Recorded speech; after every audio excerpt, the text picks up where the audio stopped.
Меня зовут Vera Malachova. Hello, my name is Faith Malakov, and I'm a third-generation Canadian Doukhobor who grew up in Kristova, BC. Здравствуйте.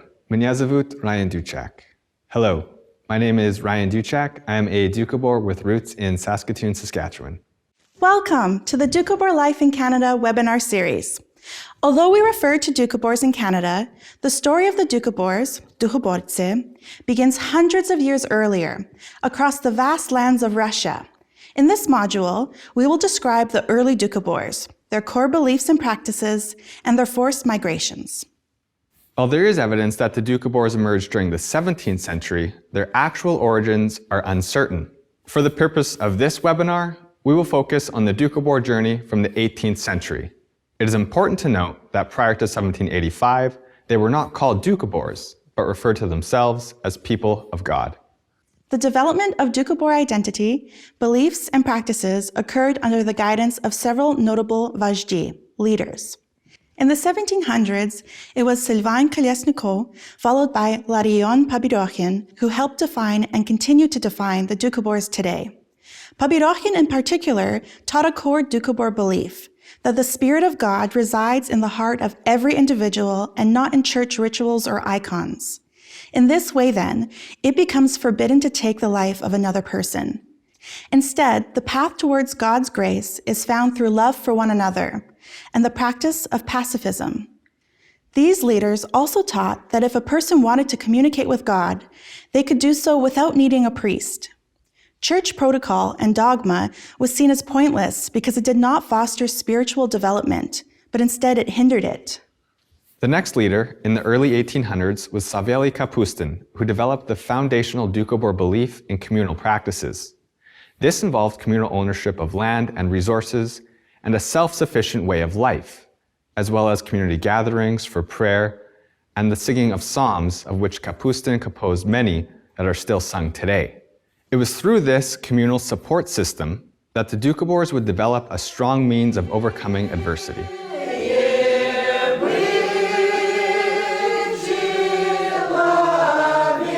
Between 1864 and 1886, Lukeria Vasilyevna Kalmykova led the Doukhobors in the spirit of equality and justice. Pyotr Vasilyevich Verikhin, Peter Vergin, led the Doukhobors from 1887 to 1924 and encouraged the Doukhobors to live up to their principles of nonviolence, leading to the pivotal act of the burning of arms. We will explore the leadership of Kalmykova and of Vergin more in depth as we progress. The Doukhobor commitment to their deep-seated beliefs manifested in their cultural and spiritual practices. This included the refusal to participate in the extremely powerful and influential establishment of the Russian Orthodox Church. The Church saw this refusal as an ultimate defiance and disregard of Orthodox traditions, which resulted in the Church making it their mission to discipline and reform the Doukhobors at all costs. Without any intention of provocation, the Doukhobors were nevertheless seen as threats to the Church and state. Because they would not recognize any type of authority, not even that of the Tsar, both Church and state thoroughly despised the Doukhobors. There is a story that exemplifies the Doukhobor belief of treating others, even royalty, with similar respect. The story describes the time a Doukhobor elder was confronted by soon-to-be Tsar Pavel I, son of Catherine the Great. En route to Moscow for his coronation, the royal met with a Doukhobor elder. The elder did not take off his cap as was expected of him when addressing authority, especially royalty. "Before whom are you standing in your cap?" shouted Paul, breathing hard with all the marks of frenzied rage. "Do you not know me?" "I do," answered the old man calmly. "You're Pavel Petrovich." "Put him in chains, to penal servitude with him! To the mines!" Paul continued. The old man was seized, and the Tsar ordered the village to be burned to the ground and the inhabitants sent to live in Siberia. Afterward, Paul realized that setting fire to the villages and sending men to the mines without trial would not sit well with the people. Instead, he ordered the Doukhobor elder to be incarcerated for life in the Spaso-Efemevsky monastery. While this may seem like extreme punishment, it's a prime example of how authorities dealt with noncompliance. Both the church and state confronted Doukhobor noncompliance with all manner of persecution. Encounters with priests or police resulted in exile, imprisonment, and torture. Some of the more common methods of persecution and torture included property confiscation, public lashings, mutilation, detainment in prisons or monasteries, and exile. The dangerous yet sincere resistance to church and state protocols required extraordinary faith and courage from the Doukhobors, and it was this very faith and commitment to their beliefs, seen as resistance, that led to the origin of their name. With the Doukhobor refusal to acknowledge the divinity of man-made icons and crosses, which were considered sacred by church authorities, the church began referring to the sect as Ikanabortse, those who oppose icons and the sacred meaning of them given by the church. Right. They had their own symbols: bread, salt, and water. These symbols were significant for Slavic people in ancient times and continue to be used today in Doukhobor gatherings. Bread, salt, and water are typically placed before Doukhobors who have gathered for prayer, singing, and ceremony, and represent a welcoming space of communion for hospitality, peace, and spiritual practice. This Doukhobor commitment to their lifestyle, beliefs, and practices was unacceptable to the church. For their beliefs and practices, church authorities considered Doukhobors as heretics, people who go against the church. So, in 1785, a Russian Orthodox archbishop gave them a name that reflected this defiance. He called them Doukhobortsi, Dukho meaning spirit, and Bortse meaning wrestler, spirit wrestler. It was meant to be derogatory, depicting the sect as people wrestling against the Holy Spirit, as represented by the Russian Orthodox Church. However, the Doukhobors proudly adopted the name and reinterpreted the meaning as representing those who wrestle with the Spirit, for the true Christ, Spirit of God, in their struggle for justice, truth, and freedom. From that day onward, the Doukhobors claimed and embraced the name that still defines them today. They forged their own path, and because of that, they experienced much suffering. However, there were sympathetic politicians who knew of the Doukhobor struggle. Senator Lapukhin was one of them. In 1806, he wrote that there were no other sects that he was aware of who had, quote, been so cruelly persecuted as the Doukhobortse, and this is certainly not because they are the most harmful. They have been tortured in various ways, and whole families have been sentenced to hard labor and confinement in the most cruel prisons, end quote. Senator Lapukhin wasn't wrong. Imagine Doukhobor men chained one to the other, forced to walk unimaginable distances across inhospitable terrain to the distant regions of Siberia. You can hear the echoes of their steps. Ying bom, ying bom, ying bom. There was a time when the Doukhobors came together from the different parts of Russia to live as a thriving community in the Milky Waters area. It sounds like they finally got a break. You can say that. Tsar Alexander I was sympathetic to the Doukhobors and supported bringing them together as a united group. In 1801, he declared a special manifesto that allowed them the opportunity to settle the Milky Waters area in the Tavria region north of the Sea of Azov. This was an inviting area with an agreeable climate and beautiful landscapes. The rich soil made it perfect for farming, and the Doukhobors were able to build resilient and fruitful communities. Without the danger of persecution and under the guidance of Savely Kapustin, they were able to develop their cultural practices based on living in a cooperative and peaceful manner.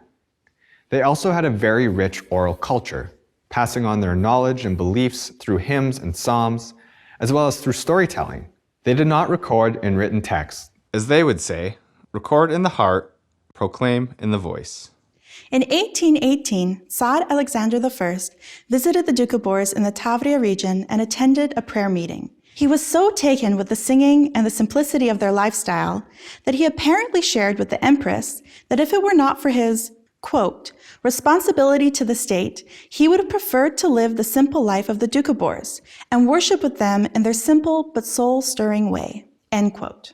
The Doukhobors lived in 9 different villages in the Milky Waters area. With their agricultural expertise, they were more than capable of producing an abundance of food and provisions. They were able to work, prosper, and gather freely for millennia to sing and pray in unity. They even developed an attractive park by the tree-lined Milky River, described as an oasis with many birds, filling the air with beautiful sounds and color. It was a wonderful place to practice their values of peace and spiritual development. Sadly, this Eden was short-lived as more struggles were on the horizon. Following the death of Alexander I, Tsar Nicholas I ascended the throne, and with him came a new attitude towards the Doukhobors. They were seen as a dangerous element whose influence amongst the common Russian folk needed to be minimized. There also was an intention to appropriate the lands Doukhobors occupied and developed. The Doukhobors were given an ultimatum: convert to Orthodoxy and partake in the military, or be exiled to the Caucasus. The Caucasus is a mountainous region encompassing much of present-day northeastern Turkey, Georgia, Armenia, and Azerbaijan. And so began a trek of thousands of Doukhobors towards an unknown fate. Between 1841 and 1845, nearly 5,000 Doukhobors initially trekked to an area in Transcaucasia known as the Wet Mountains, a journey of over 1,000 kilometers that took at least 8 months to complete. Escorted by armed military detachments, the exiles traveled in large groups. Adults walked the entire distance, while children and the elderly rode in wagons. Nights were spent in crowded, squalid way stations. Dried food had to be eaten, the water supply was often inadequate, and disease frequently struck the migrants on the road. They had to find their way through roadless mountain passes and struggled to keep their wagons from going over precipices. Snowstorms rendered trails impassable, even in the summer. Without much to graze on, livestock perished, and with them what little food was available. Caucasian tribesmen, hostile to Russian incursions, threw stones down on the convoys from the heights above, wounding some and killing others. By the time the exiles completed their journey, many were exhausted, ragged, and starving. It is hard to imagine the endurance needed for such a long trek to a place with rugged, inhospitable terrain and a harsh climate not suited for the kind of farming the Doukhobors experienced in the Milky Waters area. To make it even more difficult, they were placed near indigenous tribal communities which at times were hostile towards the Doukhobors. Their life was extremely challenging, yet due to their hardiness, skill, hospitality, and faith, they persevered. Over time, they adapted and prospered, with their population growing to over 20,000 people. One would think the Doukhobors had found peace, prosperity, and communal utopia at long last. Sadly not.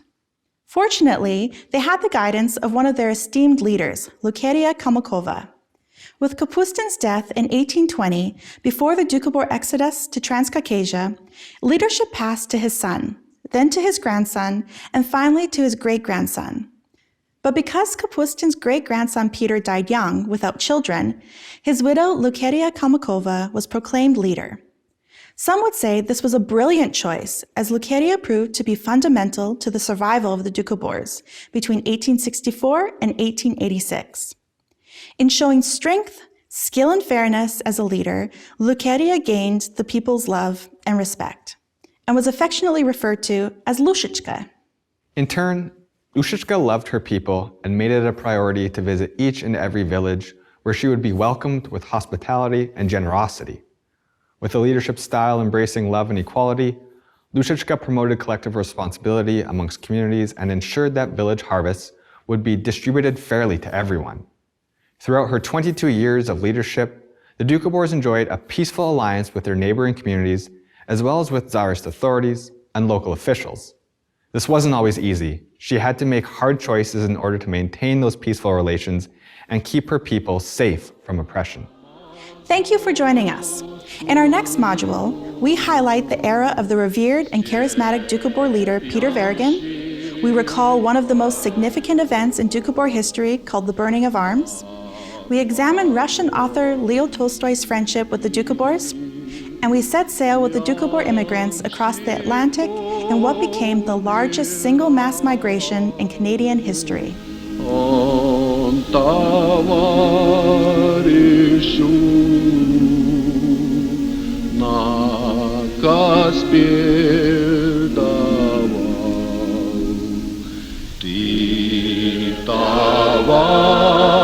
Товарищ мой.